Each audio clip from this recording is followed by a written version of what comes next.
जय श्री कृष्णा। श्री जी चैनल में आप सभी का बहुत बहुत स्वागत है। आज की हमारी कहानी का शीर्षक है निमित्त होने का घमंड कैसा। आइए कहानी शुरू करते हैं।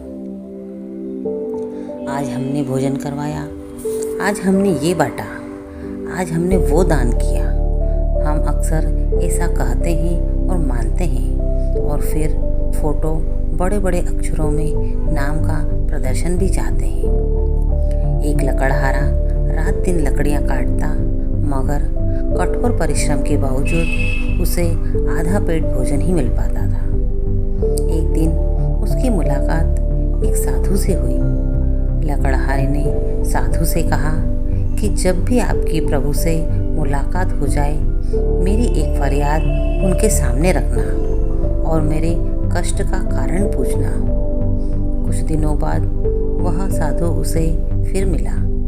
लकड़हारे ने उसे अपनी फरियाद की याद दिलाई तो साधु ने कहा कि प्रभु ने बताया है कि लकड़हारे की आयु 60 वर्ष की है और उसके भाग्य में पूरे जीवन के लिए सिर्फ 5 बोरी अनाज है। इसलिए प्रभु उसे थोड़ा अनाज ही देते हैं ताकि वह 60 वर्ष तक जीवित रह सके। समय बीता, साधु उस लकड़हारे को फिर मिला तो लकड़हारे ने कहा, ऋषिवर, अब जब भी आपकी प्रभु से बात हो तो मेरी यह फरियाद उन तक पहुंचा देना कि वह मेरे जीवन का सारा अनाज एक साथ दे दे, ताकि कम से कम एक दिन तो मैं भरपेट भोजन कर सकूं।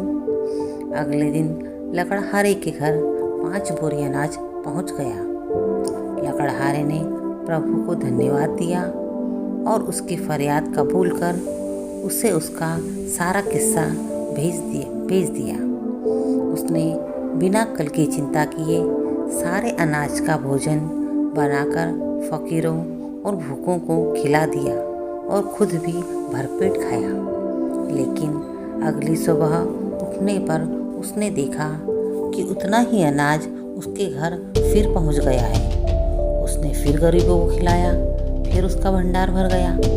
यह सिलसिला रोज रोज चल पड़ा। लकड़हारा लकड़ियां काटने की जगह गरीबों को खाना खिलाने में व्यस्त रहने लगा। कुछ दिन बाद वह साधु फिर लकड़हारे को मिला। लकड़हारे ने कहा, ऋषिवर, आप तो कहते थे मेरे जीवन में सिर्फ 5 बोरी अनाज है, लेकिन अब तो मेरे घर हर दिन 5 बोरी अनाज आ जाता है। साधु ने समझाया, तुमने अपने जीवन की परवाह न करते हुए अपने हिस्से का अनाज गरीबों व भूखों को खिला दिया। इसलिए प्रभु अब उन गरीबों के हिस्से को अनाज तुम्हें दे रहे हैं। किसी को भी कुछ देने की शक्ति हमें है ही नहीं। हम देते वक्त ये सोचते हैं कि जिसको कुछ दिया तो ये मैंने दिया है। दान, वस्तु, ज्ञान, यहाँ तक कि अपने बच्चों को भी कुछ देते या दिलाते हैं तो कहते हैं मैंने दिलाया। वास्तविकता यह है कि वो उनका अपना है। आप तो सिर्फ परमात्मा ने निमित्त मात्र बनाया है ताकि उन तक उनकी ज़रूरतें पहुँचाने के लिए। तो निमित्त होने का घमंड कैसा, जिसे पुण्य भी कह सकते हैं।